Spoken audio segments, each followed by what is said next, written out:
मैत्रिणींनो नमस्कार. आज आपण पाहणार आहोत घरोघरी मातीच्या चुली याचा प्रमोद. तर चला मग स्टार्ट करूया. जज मॅडम जानकीला कोर्टाकडून मुदत देतात. 24 तास आहेत तुझ्याकडे तुझ्या आईला शोधण्यासाठी. आणि त्या म्हणतात मी सुद्धा एक आई आहे. तुझ्या भावना मी अगदीच समजू शकते.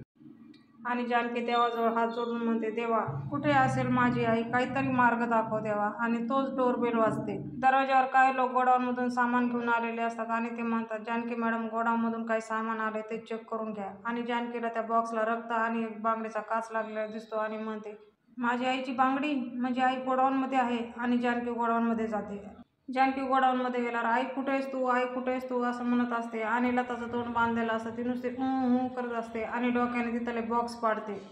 आणि जानकीला तिची आई दिसते. ती पळत तिच्या आईजवळ जाते. हे आपल्याला 8 आणि 9 ऑगस्टला पाहायला भेटणार आहे. तेव्हा कोणीही आपले एपिसोड मिस करू नका. असेच नवनवीन आणि फुल एपिसोड पाहण्यासाठी आजच आपले चॅनल सबस्क्राईब करा. बेल आयकॉन प्रेस करायला विसरू नका. भेटूया आपण उद्याच्या भागात.